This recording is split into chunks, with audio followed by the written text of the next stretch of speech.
Ya. Iya. Bagaimana supaya Sholat kita bisa menjadi lebih khusyuk dari biasanya. Mungkin tidak hanya jenengan ya, saya juga sama ya. Kalau kita apalagi kita sedang banyak kesibukan ya, sedang banyak itu ya, sholat ke susu ya, sholatnya nggak bisa khusyuk. Itu mungkin sama saja, tapi tetap kita berusaha supaya kita sholatnya bisa lebih khusyuk. Bagaimana caranya? Kita pakai semua adab dalam sholat. Kita terapkan semua adab di dalam sholat. Yang jelas kita perbaiki kualitas sholat ya. Yang pertama itu kita kualitas sholatnya, rukun, syarat dan seterusnya kita penuhi, harus kita penuhi. Itu adalah syariat ya. Secara zahir sholat kita sah ya. Sholat kita sah kalau kita sudah memenuhi semua rukun dan syaratnya. Itu secara zahir. Tapi adab batin itu juga harus kita perhatikan.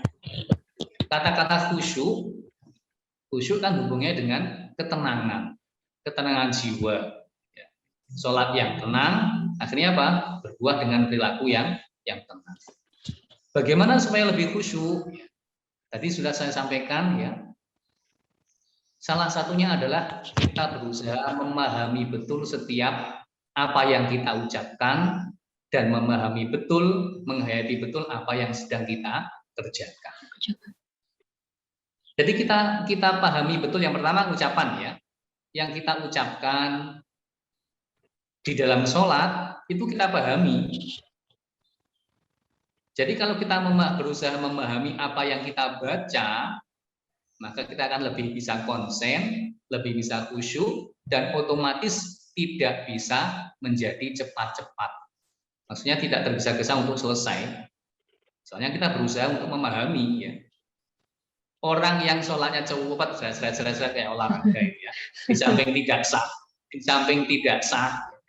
Kan ada syarat tumakninah juga. Di dalam sholat itu ada syarat yang namanya tumakninah, harus tenang sebentar, tidak boleh seret. Di samping tidak sah, tidak ada yang kita dapatkan kecuali yaitu ya seperti itu apa yang kita dapatkan. Makanya kita harus berusaha untuk lebih tenang, lebih khusyuk. Di antaranya tadi berusaha betul memahami apa yang sedang kita baca. Memahami bagaimana? Ya kita mau nggak mau. Ya artinya ya ketika kita Al-Fatihah yang kita baca tadi misalnya ya kita berusaha memahami artinya ya. Berusaha memahami artinya Bismillah itu artinya apa, Alhamdulillah artinya apa. Nah, kalau sudah kita pahami maka kita akan terbantu untuk apa? Terbantu untuk lebih khusyuk.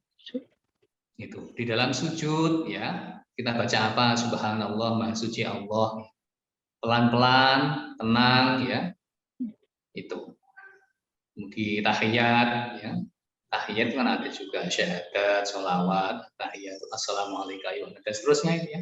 Itu adalah kita berusaha memahami artinya untuk bisa dihayati, untuk bisa diangan-angan.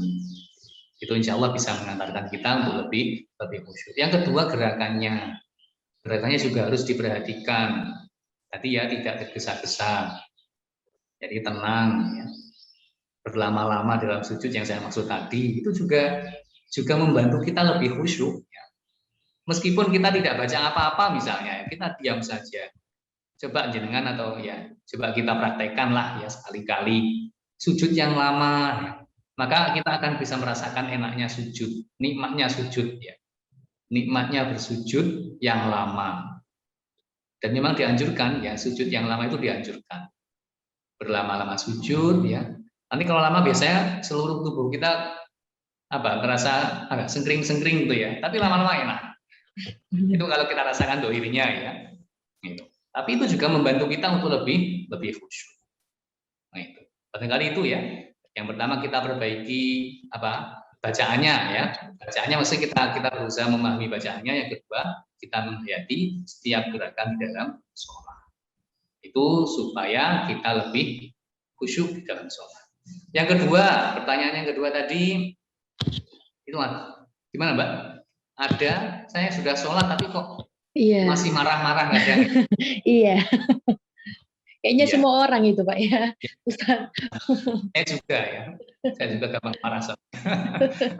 Itu harus introspeksi, okay? Iya. Kalau kita seperti itu harus terus introspeksi, ya. Tidak ada manusia yang tidak marah, ya. Kita manusia biasa, bukan nabi, ya.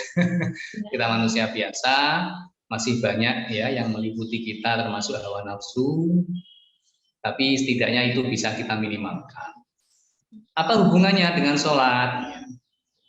Tadi juga sudah saya sampaikan dalam kajian tadi, bahwa sholat yang baik itu akan membuahkan perilaku yang baik.